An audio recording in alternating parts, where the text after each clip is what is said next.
everyone, I'm Tally, this is Farrell and we are bored of it, and welcome to our review of Aqua, Biodiversity in the Oceans, which is a tile laying game for 1 to 4 players. So this is, if you played tile laying game before, like Cascadia or Calico, very similar. You have the market in the middle, you're taking a tile, but in this one you're going to create a biodiverse coral reef and attract small animals and large animals while trying to fulfill scoring conditions.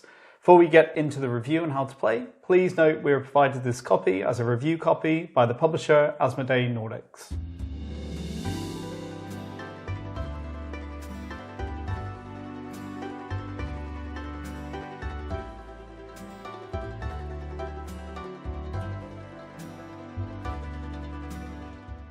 Playing Aqua is quite simple, it's a family weight game. Whoever starts a game as first player will have the sea snail marker, and they will fill the market with as many tiles as there are players plus 1. Then they will add the sea snail to the market and make their choice. Now you can pick one of the tiles in the middle or the sea snail. If you pick the sea snail, you will then go last out of everyone, but first next turn. Otherwise, you'll take a tile and you'll add it to your little starting coral reef to make a habitat. And what you're trying to do is to create reefs and habitats. So a habitat is when, by matching the colors, you create a hexagonal shape, and then you must instantly take a matching animal from here and place it on top.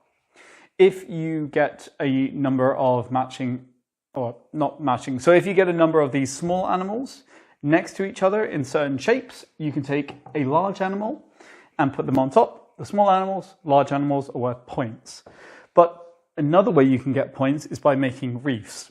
And this is when you have 4 of one color all adjacent to each other.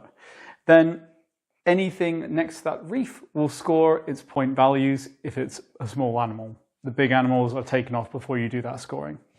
Finally, you'll have these randomized tiles every game, and you'll have 6 of them in play corresponding to the 6 small animal types, and they give you different ways to score and they relate to the animal.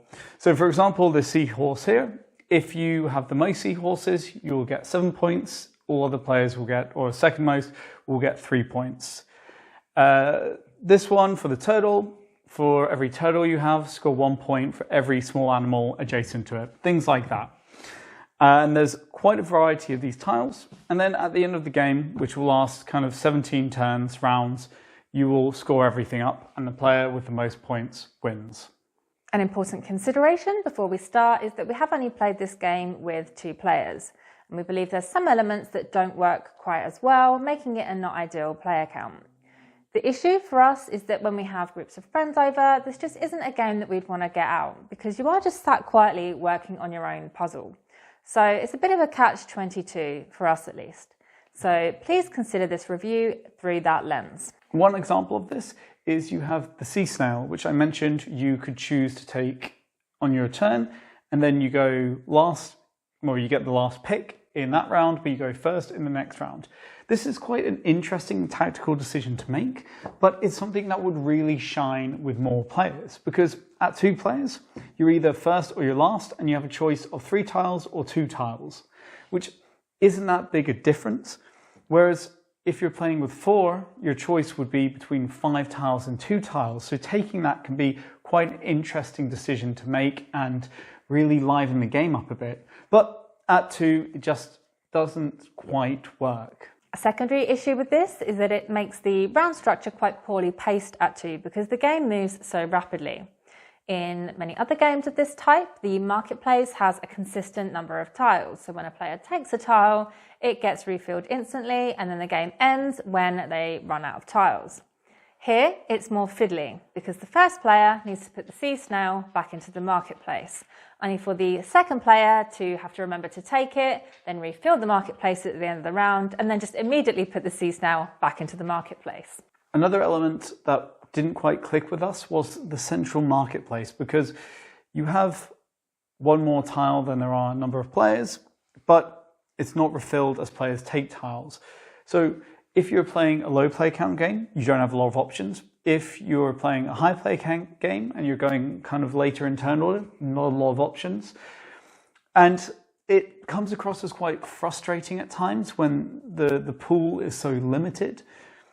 And with other games of this type, a lot of them will keep the marketplace static. You know, a player takes tile and one goes back in, or give players ways to wipe the tiles or the marketplace a few times a game to give them flexibility. And I think that would have helped this be a better game if there was some of these elements in there. And the problem is that this limited marketplace, it combines with the fact that you have 3, most of the time, different colors on these tiles. And that means you basically have 3 different considerations. And you're also very limited in the shapes you can make, because you're trying to make hexagons for most of the time, and then you're trying to make specific shapes of hexagons to get the large animals and meet very kind of different and conflicting criteria. So it generally just comes across, at least to us, as a bit more frustrating than fun because of these limitations and limitations in the marketplace. I know some will say, but wait, that's the game. However, it's just really tricky to put into words. It just doesn't come across as a satisfying experience, more frustrating. I think the summary is that it's not first in class, it's not best in class, but it's not worst in class either, which with so much competition in this space is tough. However, there are many great things about Aqua, the variety being one of them.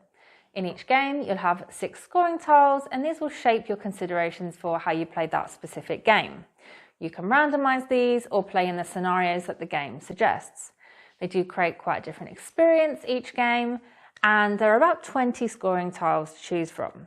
It's pretty fun to lay out your scoring tiles and consider how you're going to adapt to the challenge of the current situation, or think of novel ways to combo things together to rack up big points. There is also a solid core to Aqua to complement the variety. There are many interesting decisions on how to proceed, and you'll be pulled in a different direction with each tile you lay. Should you create a habitat or go for reefs? Should you focus on getting points from small and large animals, or go full steam ahead on the scoring tiles? We actually think it's even maybe a little bit more complex than other games of a similar nature, just because of all the different considerations that you're presented with. Aqua also manages to make some of these decisions competitive, which is a rarity in this type of game.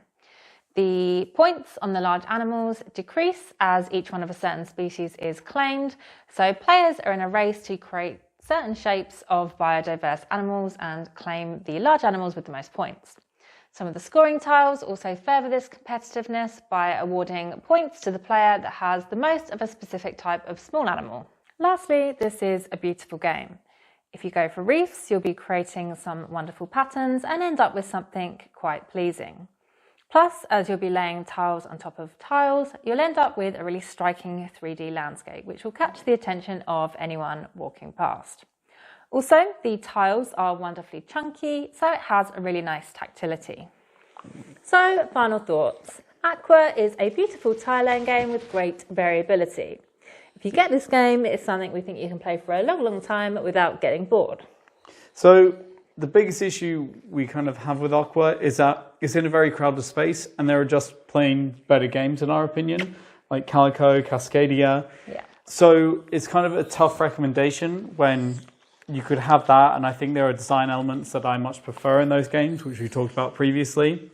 So, yeah, it's kind of hard to recommend, although I'll say Tali does like it a bit more than me. I'm a bit ambivalent on it. But that is our review of Aqua. We hope it was helpful. Please ask us any questions down below. We would appreciate it if you could subscribe if it was helpful, because it helps us grow the channel.